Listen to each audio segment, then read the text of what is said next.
Well, thank you, Lars, for such a nice setup. I'm really pleased to be having this conversation with Francis, and I think that there are so many interesting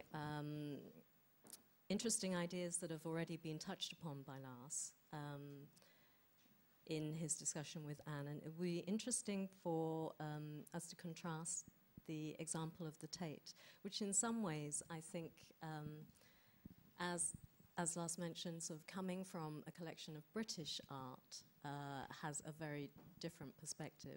I think what I would like to start with, is this forward, is to ask you to introduce the Tate a little bit.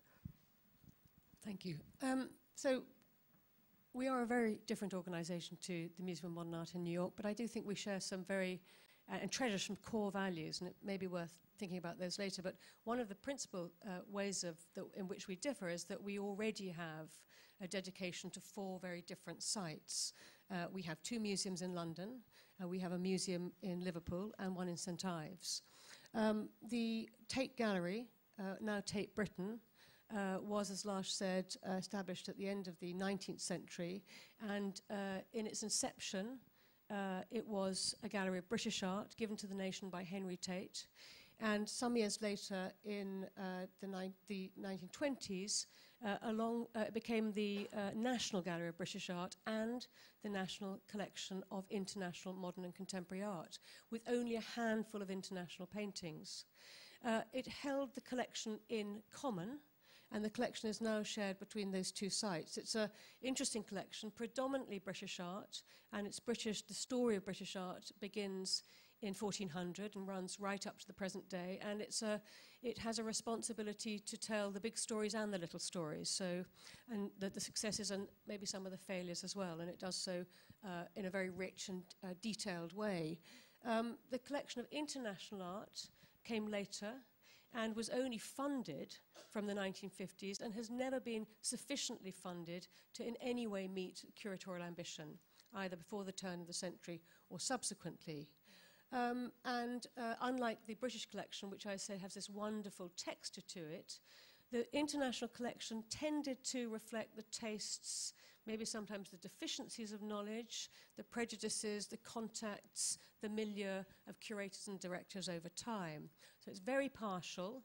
It's got some wonderful rich holdings in depth. We think of Tate's Rothko room or its collection of Giacomettis. But for the most part, the key participants in the kind of familiar modernist story are represented by one or at most a handful of works, and not always the greatest works. So it's an interesting, idiosyncratic, and certainly not canonical representation of the story of art in Western Europe and North America. I think I'd like to just remind people that Tate Modern has only a history of around 14, 15 years. A phenomenal visitorship. It's over 5 million a year right now. And it's interesting to hear Anne say that when the Museum of Modern Art was founded, it was founded as a Museum of Modern Art. And in doing a little bit of research, I realized that, in fact, the proposal for a Museum of Modern Art for the UK was made in the 1930s.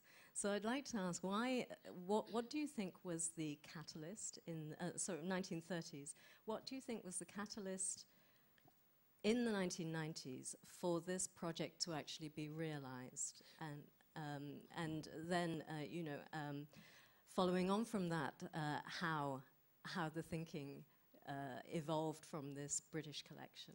Well, I think the Tate Gallery was, frankly, a very parochial and very old-fashioned, almost a 19th century museum until the 1980s. And then there was a kind of confluence of a number of factors. One was the beginnings of a kind of very effervescent art scene in Britain. One thinks of the YBAs and that sense of can-do, the kind of entrepreneurial zeal that lay behind many of their endeavours. The Damien Hirsts. Then there was also the advent of the Lottery Fund.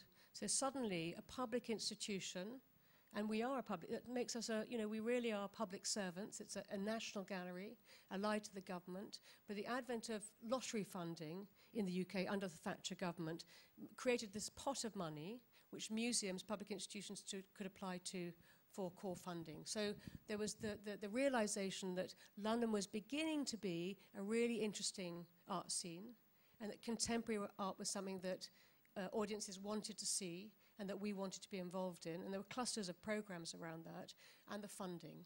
So at the end of the 1980s, a decision was taken to find additional space, both to house the growing collection, but also to allow us to engage in the dynamic of contemporary practice. So the problem you had at that point was in inheriting this not very comprehensive, rather eccentric collection from the Tate Gallery, and where do you go from there? Well, when in the thinking about Tate Modern, we had it was a very interesting and almost unique moment for a museum to have a new site, a new building, a chance to kind of completely rethink everything it does. We were able to think about the collection. We were able to think about what we were collecting, why were we collecting it, who we were collecting it for, how we would show it, what kind of building it should be seen in, what kind of galleries did artists like to work in, what kind of curatorial team, whether we wanted to have departments, whether we wanted to continue to focus very narrowly on painting, sculpture, and works on paper, whether we wanted to address those divides. There was absolute chance to throw everything up in the air and to redefine a museum. And it's almost become a sort of cliche to talk about the museum of the 21st century, but we really were opening a museum for the 20th century. It's beginning to look a bit dated already, but that was the ambition, to kind of make a paradigm shift in both the way we function and the materials with which we function. So a lot of the thinking was around the notion that at the end of the 20th century, it wasn't possible, nor was it desirable to continue with telling a single story of modern art, one that we could only inadequately tell, and that here was a chance to rethink the model.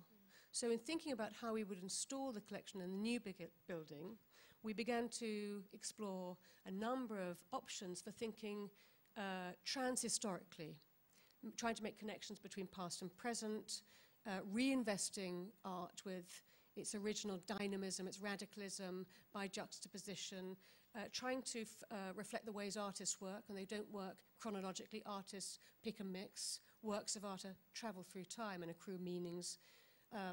And within that, the great elephant of the room was, of course, that our collection was still geographically bound by its origins in Western Europe and North America. So as we moved towards the opening of Tate Modern, and as we embraced a relatively, then I think, radical or relatively untried formula for the display of the collection, we also acknowledged the fact that we really would have to find a way of embracing art from other parts of the world. And what you're seeing, what you're looking at on slide, is really just a graphic of the way that we have, really the only way we've been able to address that at Tate, because our funds have not grown with our ambitions, and they certainly haven't grown with our building. So in order to build the collection beyond its historic base, both in terms of the media, because unlike MoMA, we never had a department of design or architecture. We didn't even have a department of film or photography. So we had to think, if we wanted to expand the medium base, we had to find funds, and if we wanted to expand the geography. So this, what you're looking at is the different parts of the world for which we've created strategies, commitments, and groups of donors and patrons and knowledgeable individuals to help us build both our knowledge, our expertise, our contacts, and also our acquisitions. And just like at MoMA, we have principally been doing that curatorially by building internal expertise. And one of the really interesting ways that we have been doing that is, as the curatorial team has evolved, as people have left and gone on to new posts, they have been replaced by individuals who bring with them language skills, knowledge, backgrounds from other parts of the world. So we're a much more diverse and international team. So once you look at this timeline, you can see along the top there, British art divided into many of the familiar typologies and historical moments. And underneath that, you see the international collection as it is evolving into a much more internationally integrated cluster of stories. So whereas 10 years ago, we would not have been able to reference Gutai, the Japanese post-war avant-garde movement in our collection, we can now. We can make a connection between that and other avant-gardes in the post-war era.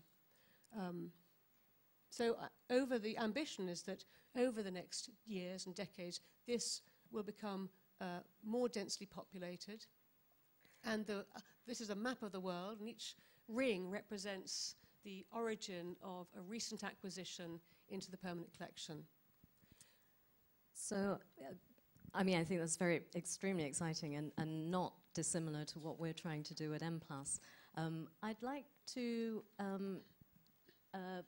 go now, I mean, fast forward a little bit to when the museum actually opened. And can you talk to us a little bit about the strategies for display? Well, just very briefly, as I said, that we decided as a matter of principle that we did not want to focus on a single narrative of the history of 20th century art, and we wanted to find a way of looking afresh at many of the works in the collection. So would that contrast with MoMA's approach, to have a chronological approach? I think we, with our colleagues at MoMA, share absolutely the same ambition to look at works afresh and to provide new experiences of art for which people may have become familiar. You know, there's always that sort of postcard aspect of looking at a great iconic work in a collection. We have less icons, but nevertheless, those which we have, people are very familiar with. So we wanted to put those familiar works into new contexts, because every work of art looks multiple in multiple directions. But more than that, I think, particularly at Tate Modern, we were establishing in a museum in a part of London that was relatively socially disenfranchised, South Bank. It's a very glitzy, regenerated area now, but at that time, as parts of it were no-go, it was full of public housing, it had a very elderly population, pockets of diasporic communities, lots of languages, and that kind of multiculturalism has grown. We wanted to both be a model of an international museum of modern art for our once-in-a-lifetime visitors, but really importantly, we wanted to be a grassroots museum for our local community. And so a big driver of this hang was that it should be really approachable to people who had scant knowledge of 20th century art. And therefore, we chose a formula that was rooted in a historical understanding of art, the genre system. You think of words like landscape, still life, the nude. These are terms that most people are familiar with.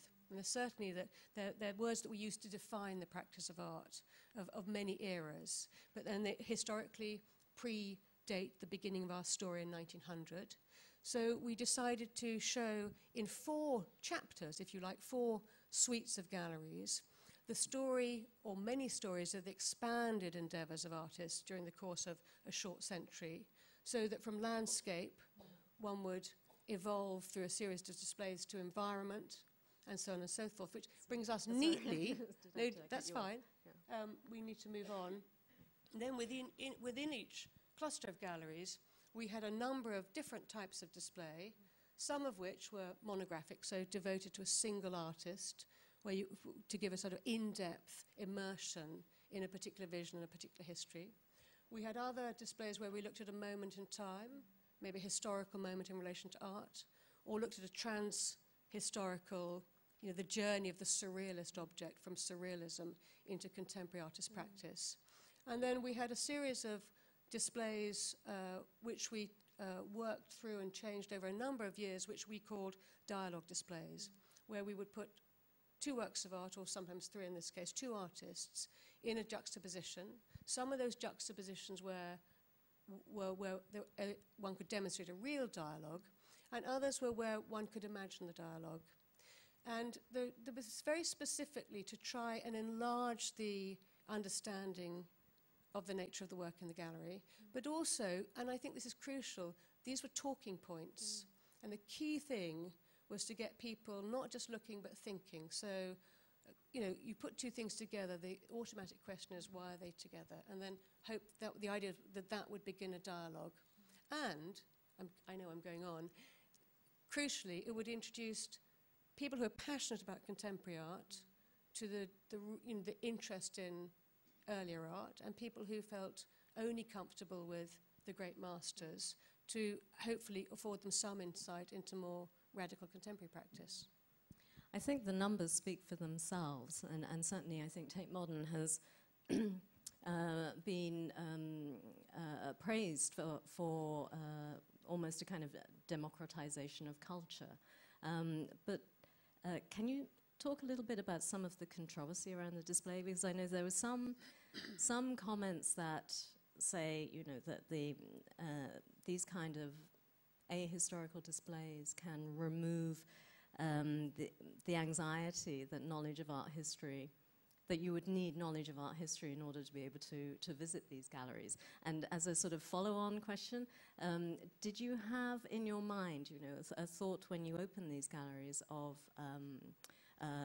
the future audiences and how they would respond, or what you hoped they would respond to?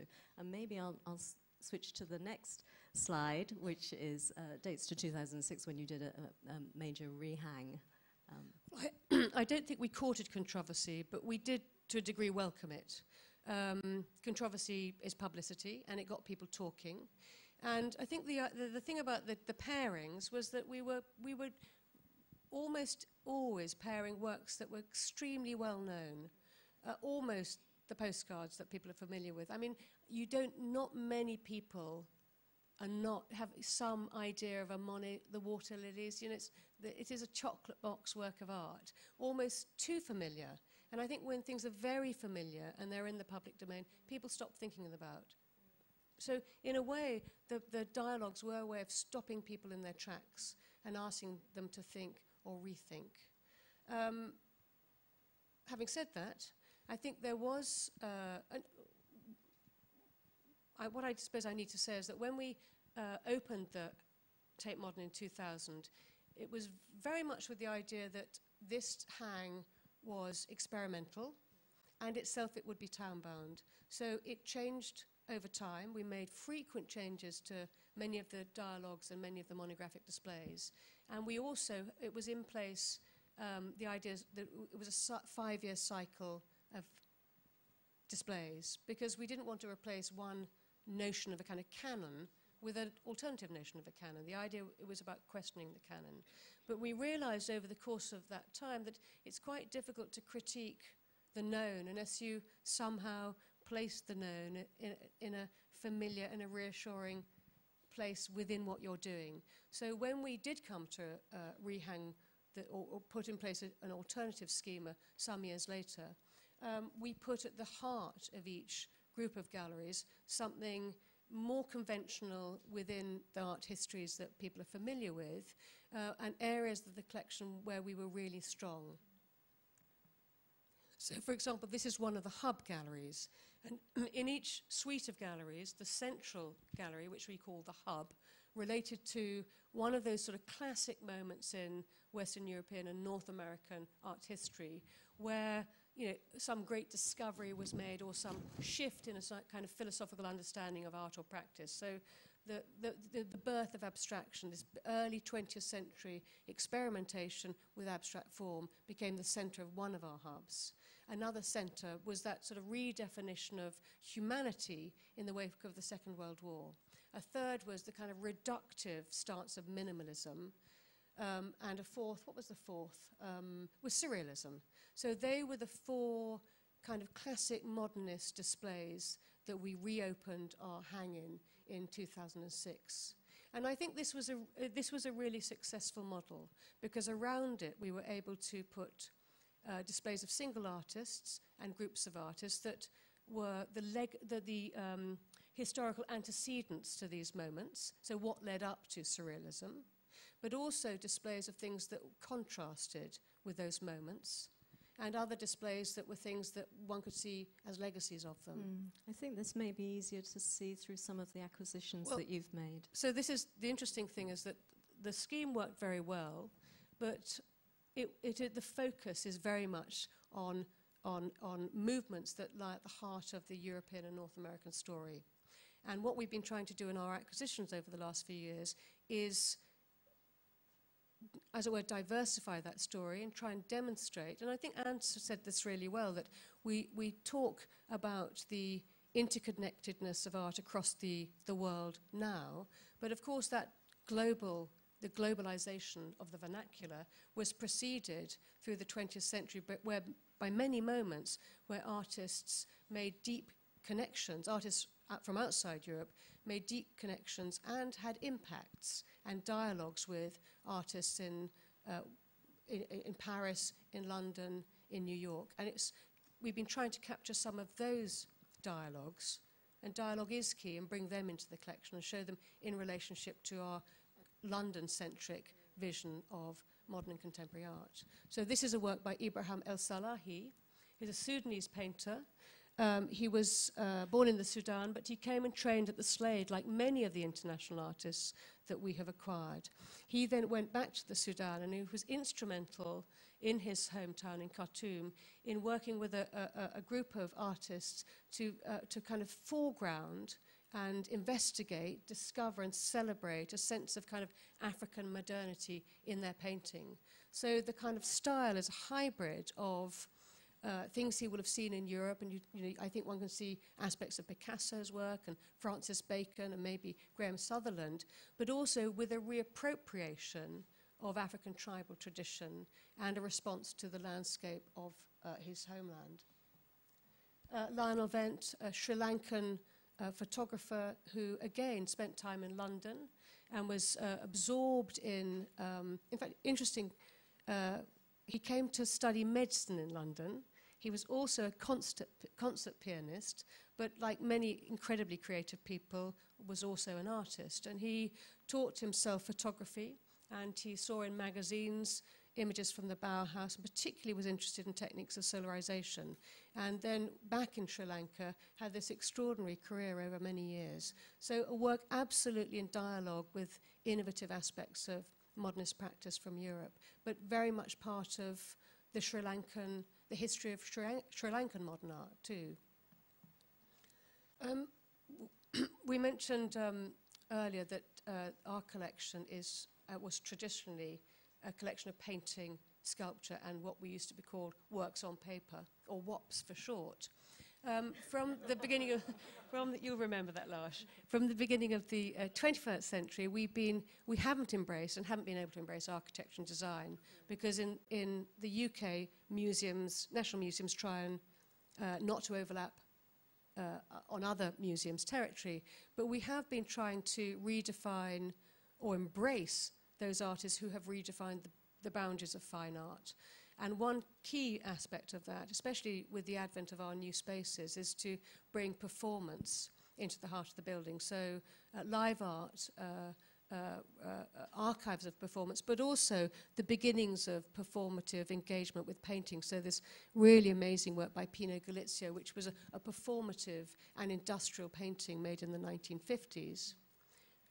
But then later performances like that this... That brings us very nicely on to... Fantastic work by Suzanne Lacey, a Californian, a feminist artist. And this is a work where we acquired a filmic record of a performance made in the 1980s with a quilt that dated from that performance, and also then a restaging of the performance with volunteers. Silver Action refers to the power of senior women in our society. So this was a performance that involved many dozens of local women. So Tate has also been incredibly successful in creating a mass audience for installation art that hadn't existed previously. Well, it's partly because we are blessed with these incredible spaces. So we have our tanks, which are sort of experimental live art and performance spaces, but also the Turbine Hall at Tate Modern, which is sort of, we think of as a kind of covered street. And part of the activities that happen on the street are performances, some staged, some spontaneous, but it's an ideal place to stage performances like this by Tanya Bruguera. We've been given 5 minutes. So to move on to collection displays, this is where we see your ideas in action. Maybe you wanted to just say a few things about this, or? Well, okay, so just really picking up on that idea that although our hubs, we still have this relatively European-focused or North America, Western Europe-focused emphasis on key aspects of modernist art history, we have tried to accompany these increasingly with displays that look at modernist experimentation and dialogue from other parts of the world. So recently we've had a display that looked at Japanese photography and the Bauhaus. We've had a display that is on at the moment. This is an interesting display because it began as a focus on arte povera, the Italian avant-garde movement, which is related to experimental practice in Turin and Milan, which we've always known and written about its close connections with post-minimal and experimentation in New York. But of course, the third part of the dialogue was with experimental artists in Japan.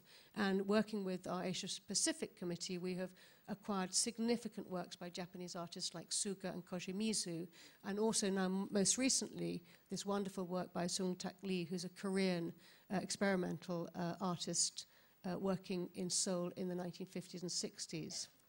In relation to contemporary art, we're also building these more transnational displays around particular themes, which are evident as one moves around the world, the connectedness and interest of artists in, as it were, post-utopian and dystopic contexts. So here artists from the Lebanon, from Germany, from South Africa, and so on. So I think we'll just skip to what's next for the Tate. We've missed all the Chinese artists. The recent acquisitions. Them as they flew past. So our next great project is this new building built by Herzog and de Meuron. So we're all in the same boat when it comes to our futures.